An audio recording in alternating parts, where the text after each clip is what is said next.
We coming to put on the show, man. Niggas two real dudes, man, from the streets, man. Nigga coming to show that, man, people can really get in this field and talk that shit, man, where ain't gotta be no violence in behind it, man. Showing that other young black folks around the country, man, that you can get in this, man, and have fun and speak what you gotta say, man. Get something off your chest and still be able to go home, man, and have a good thing after this. You know what I mean? Have a good time, man. So that's what I'm really about. GEECHI Gotti and ILLMAC are two of arguably the greatest battle rappers of all time. They have accolades that few battle rappers have, and in my opinion, nobody will repeat. This is the road to GEECHI Gotti versus ILLMAC.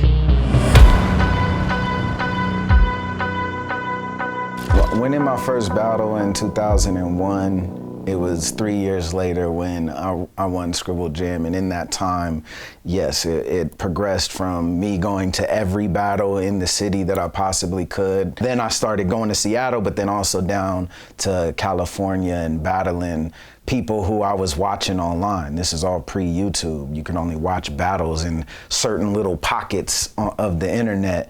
And on rap battles, I'll watch a lot of the Fresh Coast cats like Awkwards, No Can Do, Franco, Bo Rat later on, Thesaurus later on, but like early on, like those names, even like Jin, Mini Styles, PH, rest in peace. A lot of the OGs, I was in the mix and battling them. Like one of my first trips to Cali, I think it might've been my first trip, I ended up battling No Can Do in like round 2. So witty, and off the top, there's no way that you can rip me. There's no way I cannot beat you. And after I eat you, I'll take everyone in the crowd to Woodstock Pizza.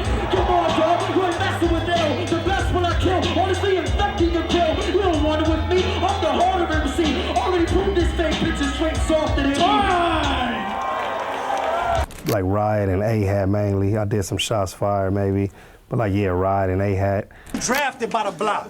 I'm the street selection. They need me to come teach all these geeks a lesson like real shit. I got a gun in the whip. That's just in case I need protection. Plus, we snuck burners in the building. Shh. Nigga, that's my secret weapon. Yeah. Was like the main leagues that I always was on was A-Hat, R&B. My guy put me on a couple of his cars, of course, KP and the Riot. All this gangster shit I seen, the average nigga would have had a meltdown. Niggas pull up and pop. As soon as we hear them shots, we turn in the cops. Cause we gotta pat ourselves down, but see, this a difference. Whoa! We gotta pat ourselves down, but this a difference. See, you pray that God forgive you for them sins after you make them.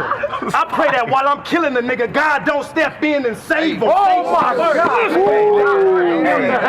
I never battled on LA Battlegrounds, but I would frequent their events because a lot of my partners battled over there, so I would go to their events and see a lot of the LA Battlegrounds battles as well back then. But yeah, for the most part, man, Riot and A-Hat. And like I say, I think, you know, then the San Diego League emerged, my guy K Field and them.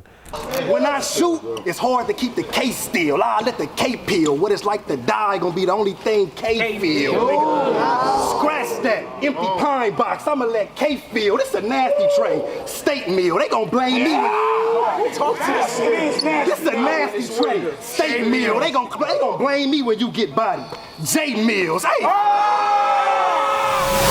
I was watching the one-off battles online and everything like that. The freestyle battles, it was a wild era for that reason, that you would walk into a room, whether there's 16, 32 MCs, sometimes 64 MCs, and there's only one winner, and you battle until you're the last person left.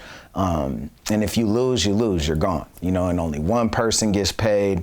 And there was something that I really enjoyed. It was like Maximus in the Coliseum, you know, it was like gladiator shit that was really motivating for me because I just wanted to be the best.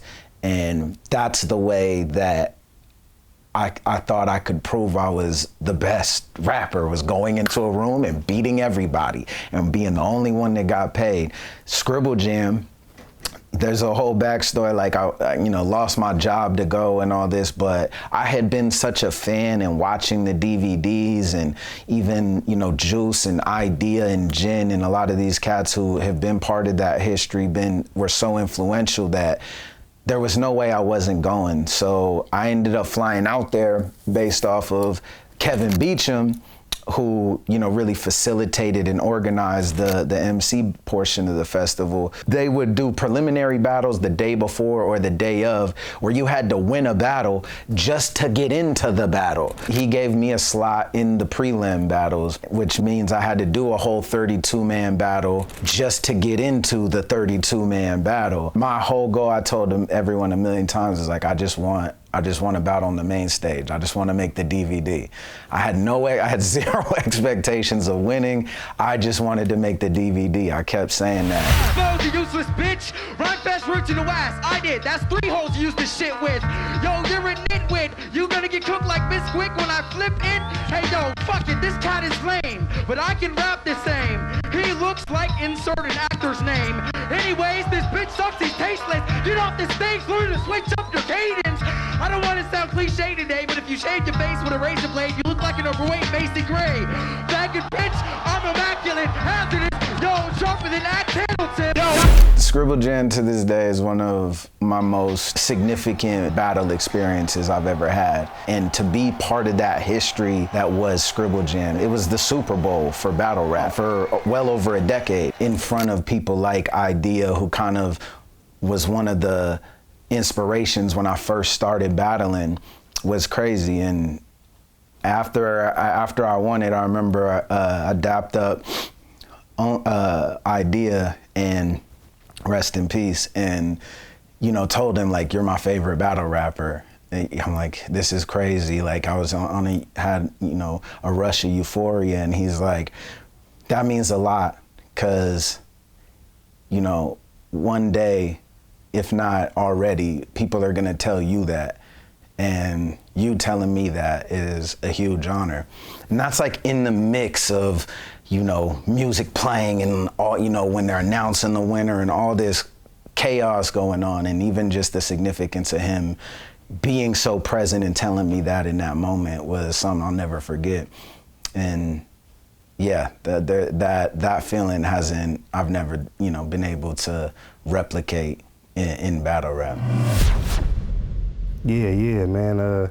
Once I battled Saint, I think that's where everything kind of took off. I battled Saint, that card was big. Like we spoke on Beat Out, I think he had Cortez that night, A-Verb and Thesaurus. It was Mad Flex and Nestle. I know Dre Vicious didn't get to battle. I think he got sick that day. So like it was a lot of eyes on that event, you know what I'm saying? It was a lot of names on there, big names. It was on the West Coast, the Bunker, I think the last Bunker event or one of the last, you know what I'm saying, Bunker events. So it was just big. A lot of people was there. So I think the moment that I walked in there, nobody really knowing what to expect, you know what I'm saying? Like I say, I'm kind of new on the scene. Saint kind of was being pushed by Lush One at the time too, so he kind of was a little more familiar. And that's fair enough. Scared of what? You? I'm prepared to bust at you. That tattoo showed me just where to buck. Let one buck at his neck. My George Washington sparkler. For the nut, I brought a knife. My George Washington carver. See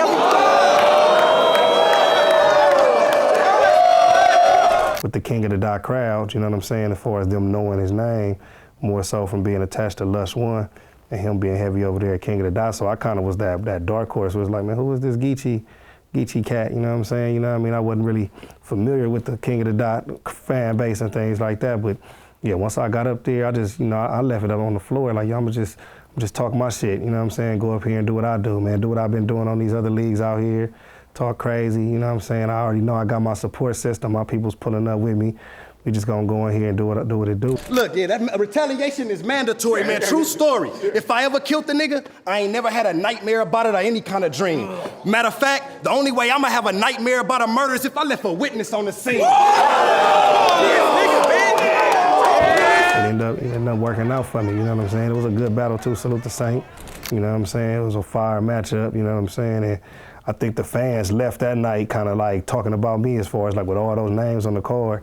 I was able to still make a big impression and was, you know, and that was my first time seeing like, damn, I could really do this because I'm on the card with legends, like I said, A-Verbs and Cortezes and Thesauruses, and the battle being over with and everybody still like, yo, that GEECHI performance, GEECHI. So, you know, that was one of my first times knowing like, okay, y'all can do it at this level.